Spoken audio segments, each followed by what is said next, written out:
Attention passionate and loyal Cleveland Browns fans, a real storm is raging in the AFC North. And what's happening now could completely change the Browns' Super Bowl ambitions. We're on the cusp of a monumental power shift, one that could leave one of our fiercest rivals stumbling for years, and you're hearing it here firsthand. Before we dive in, if you're a part of the Dog Pound, be sure to subscribe to the channel and join this growing brotherhood. Let's reach the 1,000 subscriber mark together. Share this news with other fans and make the Browns' voice resound throughout the NFL. Now, hold on tight, Browns Nation, asterisk if you've been keeping a close eye on the NFL lately. Then you know the temperature in the AFC North is rising, and we're not just talking about summer. Recent moves are shaking up the landscape of the division, and right at the center of this stir is the Cleveland Browns. A team that has spent years flirting with the top of the conference now finds itself at a turning point, driven by bold decisions and an unexpected name that's beginning to take the spotlight. Dylan Gabriel. Yes, the same Gabriel who was selected in the third round of the 2025 draft, a pick that, for many, seemed out of character for a franchise historically known for building in the trenches, bolstering its offensive line and defense. But Cleveland, as we've seen in recent seasons, isn't afraid to take calculated risks on under-the-radar talent. And this particular gamble might be on the verge of paying off. The truth is, Dylan Gabriel's journey so far is already worth paying attention to. Coming off a strong college career, most notably at Oklahoma, he entered the NFL surrounded by question marks. At just 5'11", considered short by league standards, and a left-handed thrower, Gabriel brings a profile that requires adjustments in both the offensive line and overall scheme.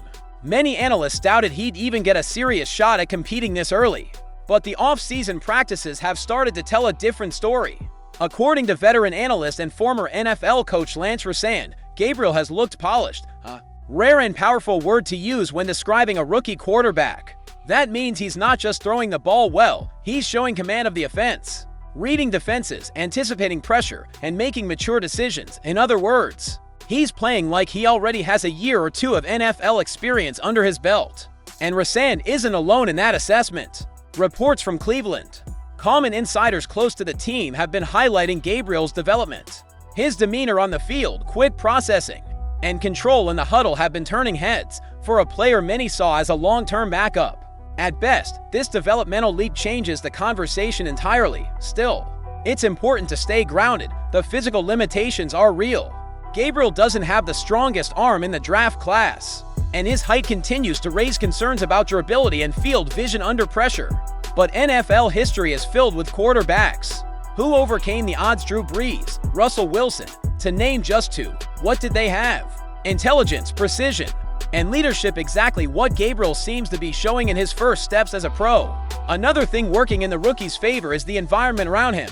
Cleveland has built a roster that, when healthy, can genuinely support a developing quarterback. The offensive line, anchored by standouts like Joel Bitonio and Wyatt Teller, remains one of the league's most reliable units. The ground game, led by Nick Chubb, continues to be one of the most feared in the NFL. And while the receiving corps is young, it's filled with potential.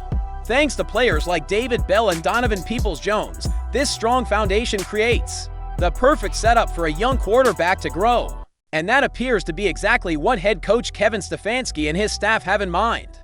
The presence of veterans like Joe Flacco brings immediate stability, while newly acquired Kenny Pickett adds another intriguing piece to the competition. But neither of those options seems to have the same long-term upside Gabriel is starting to show. It's clear that Gabriel probably won't start the season under center, but if he keeps progressing through training camp and preseason games, the coaching staff might feel compelled to give him a shot earlier than expected. And given the inconsistency at the quarterback position in Cleveland since Baker Mayfield's departure, this might feel more like an opportunity than a risk. Since 2020, when the Browns made a strong playoff push, the franchise has been on a roller coaster. They've flashed moments of brilliance, but also faced stretches of disappointment. The one thing that's consistently been missing is stability at quarterback. A number of names, Case Keenum, Jacoby Brissett, and others have stepped in, but none have truly stuck. Now, maybe, the Browns have finally found someone in Gabriel who can write a new chapter. If that happens, the ripple effect could stretch far beyond Cleveland. The AFC North, already fiercely competitive with the Ravens, Bengals, and Steelers, investing heavily, could witness the Browns emerging as a legitimate powerhouse. The city of Cleveland lives and breathes football. The fan base, one of the most loyal and passionate in the league, is ready to embrace this next chapter. The key word right now is patience, but with eyes wide open, Dylan Gabriel still has plenty to prove. That's a fact, but the early signs are encouraging. If he continues to grow at his current pace, the Browns might have more than just a short-term answer. They could have their franchise quarterback of the future, and if that materializes, it could reshape the dynamics of the division and maybe even the entire conference. After all, teams with young, intelligent, well-supported quarterbacks tend to make noise, and it finally feels like Cleveland might be ready to do just that.